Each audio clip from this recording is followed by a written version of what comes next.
First ಕನ್ನಡಕ್ಕೆ ಸ್ವಾಗತ. ನಾನು ಉಮರ್ ಫಾರೂಕ್.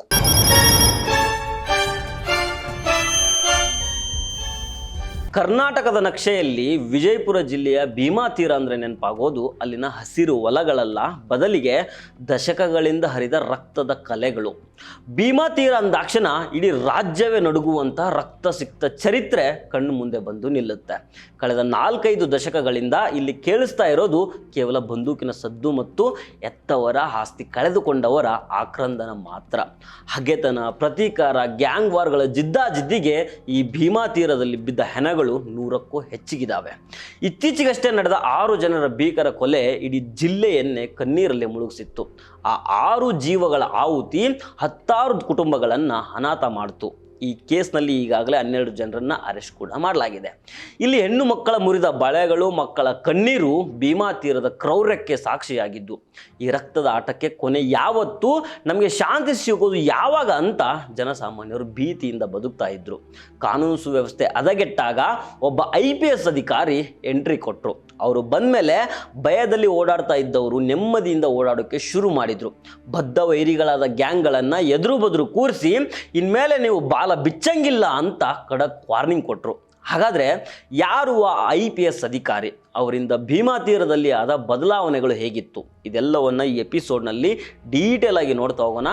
ಆದರೆ ಅದಕ್ಕೂ ಮೊದಲು ನೀವಿನ್ನೂ ನಮ್ಮ ಚಾನಲನ್ನು ಸಬ್ಸ್ಕ್ರೈಬ್ ಮಾಡಿಲ್ಲ ಅಂದರೆ ದಯವಿಟ್ಟು ಸಬ್ಸ್ಕ್ರೈಬ್ ಮಾಡ್ಕೊಳ್ಳಿ. ಹಾಗೆ ಈ ವಿಡಿಯೋವನ್ನು ಕೊನೆಯ ತನಕ ಮಿಸ್ ಮಾಡದೆ ನೋಡಿ.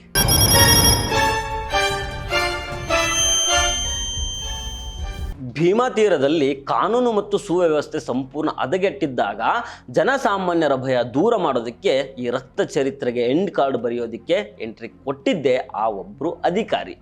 ಅವರೇ ಖಾಕಿ ಇಲಾಖೆಯ ಫೈರ್ ಬ್ರ್ಯಾಂಡ್ ಹಿರಿಯ IPS ಅಧಿಕಾರಿ ಅಲೋಕ್ ಕುಮಾರ್. ಅಲೋಕ್ ಕುಮಾರ್ ಅಂದರೆ ಅಪರಾಧಿಗಳ ಸಿಂಹ ಸ್ವಪ್ನ. ಭೀಮಾ ತೀರದ ಗ್ಯಾಂಗ್ ವಾರ್ಗಳನ್ನು ಬುಡ ಸಮೇತ ಕಿತ್ತು ಎಸೋದಿಕ್ಕೆ ಅವರು ತೊಡೆ ತಟ್ಟಿ ನಿಂತ್ಕೊಂಡಿದ್ರು. ಚಡಚಣ ಮತ್ತು ಬೈರ್ಗೊಂಡ ಬನಗಳ ಅಟ್ಟಹಾಸಕ್ಕೆ ಬ್ರೇಕ್ ಹಾಕೋದಕ್ಕೆ ಖುದ್ದಾಗಿ ಕಣಕ್ಕಿಳಿದಿದ್ರು. ಚಡಚಣ ಪೊಲೀಸ್ ಸ್ಟೇಷನ್ ವ್ಯಾಪ್ತಿಯಲ್ಲಿ ಸಾರ್ವಜನಿಕ ಕುಂದುಕೊರತೆ ಸಭೆ ನಡೆಸಿ ಜನರ ಕಣ್ಣೀರು ಒರೆಸುವ ಕೆಲಸ ಮಾಡಿದರು. ಸಾರ್ವಜನಿಕರಿಂದ ನೇರವಾಗಿ ದೂರುಗಳನ್ನು ಸ್ವೀಕರಿಸಿ ನಿಮ್ಮ ರಕ್ಷಣೆಗೆ ನಾವಿದ್ದೇವೆ ಅನ್ನೋ ಭರವಸೆಯನ್ನು ತುಂಬಿದ್ರು. ವಿಜಯಪುರ ಜಿಲ್ಲೆಯಲ್ಲಿ ಗ್ಯಾಂಗ್ ವಾರ್ಗಳನ್ನು ನಿಲ್ಲಿಸೋದಕ್ಕೆ ಅಲೋಕ್ ಕುಮಾರ್ ಅವರು ಕೈಗೊಂಡ ಕ್ರಮಗಳು ಸಾಮಾನ್ಯ ಆಗಿದ್ದಲ್ಲ. ಕೇವಲ ಮಾತುಗಳಿಂದ ಈ ಕ್ರಿಮಿನಲ್ಗಳು ಹದ್ದುಬಸ್ತಿಗೆ ಬರಲ್ಲ ಅಂತ ಗೊತ್ತಿದ್ದ ಅಲೋಕ್ ಕುಮಾರು ಕಾನೂನಿನ ಕಠಿಣ ಅಸ್ತ್ರಗಳನ್ನು ಪ್ರಯೋಗಿಸಿದರು. ಇಡೀ ಜಿಲ್ಲೆಯ ರೌಡಿ ಮುಖಂಡರನ್ನು ಒಂದು ಕಡೆ ಸೇರಿಸಿ ರೌಡಿ ಪರೇಡ್ ನಡೆಸಿ ಖಡಕ್ ವಾರ್ನಿಂಗ್ ಕೊಟ್ಟರು. ಕಾನೂನಿಗೆ ಸಿಗದೆ ತಲೆಮರೆಸ್ಕೊಂಡ ಆರೋಪಿಗಳನ್ನು ಪ್ರೋಕ್ಲೈಮ್ಡ್ ಅಫೆಂಡರ್, ಘೋಷಿತ ಅಪರಾಧಿಗಳು ಅಂತ ಘೋಷಿಸಿ ಅವರ ಜಮೀನು ಮತ್ತು ಆಸ್ತಿಗಳನ್ನು ಮುಟ್ಟುಗೋಲು ಹಾಕಿಕೊಳ್ಳುವ ಕಠಿಣ ಕ್ರಮಗಳನ್ನು ಜರುಗಿಸಿದರು.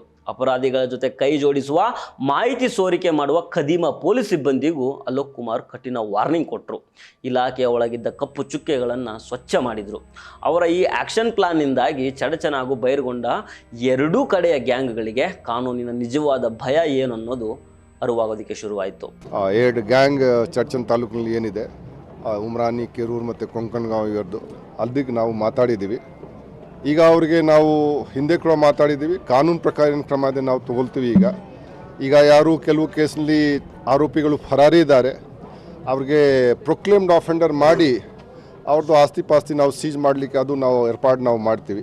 ಭೀಮಾ ತೀರದ ಈ ರಕ್ತದ ಹೋರಾಟಕ್ಕೆ ಮುಖ್ಯ ಕಾರಣ ಉಮ್ರಾನಿ ಗ್ರಾಮದ ಚಡಚಣ ಮತ್ತು ಬೈರ್ಗೊಂಡ ಕುಟುಂಬಗಳ ನಡುವಿನ 5 ದಶಕಗಳ ಹಳೆಯ ವೈಷಮ್ಯ. ಹಿಂದೆ ಅಲೋಕ್ ಕುಮಾರ್ ಅವರು ಬೆಳಗಾವಿ ಉತ್ತರ ವಲಯ IGP ಆಗಿದ್ದಾಗ ಉಮ್ರಾನಿಯಲ್ಲಿ ಒಂದು ಶಾಂತಿ ಸಭೆಯನ್ನು ನಡೆಸಿದ್ರು. ಅವತ್ತು ಮಲ್ಲಿಕಾರ್ಜುನ್ ಚಡಚಣನ ಪತ್ನಿ ವಿಮಲಾಬಾಯಿಗೆ ಗಂಡನನ್ನು ಸರೆಂಡರ್ ಮಾಡಿಸುವಂತೆ ತಿಳಿಸಿ ಹೇಳಿದ್ರು. ಆಕೆ ನೀಡಿದ ಮನವಿಯಂತೆ ಧರ್ಮರಾಜ್ ಚಡಚಣ ಹಾಗೂ ಗಂಗಾಧರ್ ಹತ್ಯೆ ಪ್ರಕರಣದಲ್ಲಿ ಮಹಾದೇವ್ ಬೈರ್ಗೊಂಡನನ್ನು ಅರೆಸ್ಟ್ ಮಾಡಿ ಪೊಲೀಸರು ನ್ಯಾಯ ಕೂಡ ಕೊಟ್ಟಿದ್ರು. ಆದರೆ ಕೊಟ್ಟ ಮಾತನ್ನು ಮರೆತ ಚಡಚಣ ಕುಟುಂಬಸ್ಥರು ಮತ್ತೆ ಉಲ್ಟಾ ಹೊಡೆದ್ರು. ಮಹಾದೇವ ಬೈರ್ಗೊಂಡ ಮೇಲೆ ಮತ್ತೆ ಫೈರಿಂಗನ್ನು ನಡೆಸಿದ್ರು. ಇದರಿಂದ ಅಲೋಕ್ ಕುಮಾರ್ ತೀವ್ರ ಅಸಮಾಧಾನಗೊಂಡಿದ್ರು. ತಲೆಮರೆಸ್ಕೊಂಡಿರುವ ಮಲ್ಲಿಕಾರ್ಜುನ್ ಚಡಚಣ ಹಾಗೂ ಆತನ ಪತ್ನಿ ವಿಮಲಾಬಾಯಿ ಇಬ್ಬರ ಮೇಲೂ ನಾನ್ ಬೇಲೇಬಲ್ ವಾರೆಂಟ್ ಜಾರಿ ಮಾಡಿ ತಕ್ಷಣ ಶರಣಾಗುವಂತೆ ಖಡಕ್ ಸಂದೇಶವನ್ನು ರವಾನಿಸಿದ್ರು. ಹಗೆತನ ಸಾಧಿಸ್ತಾ ಹೋದರೆ ಹೆಣಗಳು ಬೀಳ್ತಾನೆ ಇರ್ತವೆ. ಇದಕ್ಕೆ ಶಾಶ್ವತ ಮುಕ್ತಿ ಆಡಲೇಬೇಕು ಅಂತ ನಿರ್ಧಾರ ಮಾಡಿದ ADGP ಅಲೋಕ್ ಕುಮಾರ್ ಚಡಚಣದಲ್ಲಿ ರಾತ್ರಿವರೆಗೆ ಒಂದು ಮಹತ್ವದ ಐತಿಹಾಸಿಕ ಸಂಧಾನ ಸಭೆಯನ್ನು ನಡೆಸಿದರು.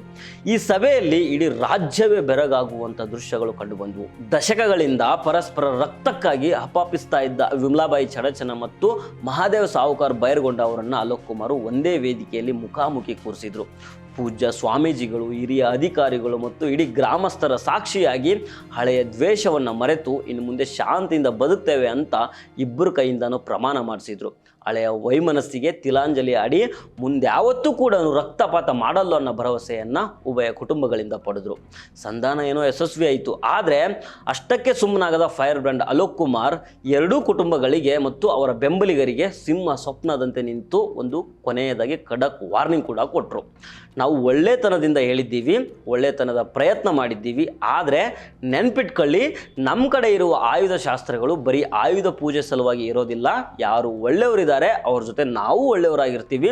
ಇನ್ನು ಮುಂದೆ ಯಾರಾದರೂ ಉಲ್ಟಾ ಹೊಡೆದ್ರೆ, ನೌಟಂಕಿ ಆಟ ಆಡಿದ್ರೆ ಸುಮ್ಮನಿರೋದಿಲ್ಲ. ಬಾಲ ಬಿಚ್ಚಿದ್ರೆ ಸರ್ಕಾರ ನಮಗೆ ಪೂಜೆ ಮಾಡೋದಕ್ಕೆ ಈ ಆಯುಧ ಕೊಟ್ಟಿಲ್ಲ ಅಂತ ಖಡಕ್ಕಾಗಿ ವಾರ್ನಿಂಗ್ ಕೊಟ್ಟರು. ಅಲೋಕ್ ಕುಮಾರ್ ಅವರ ಈ ಸಿಂಹ ಗರ್ಜನೆಗೆ ಇಡೀ ಭೀಮಾ ತೀರನೇ ನಡುಗಿತ್ತು.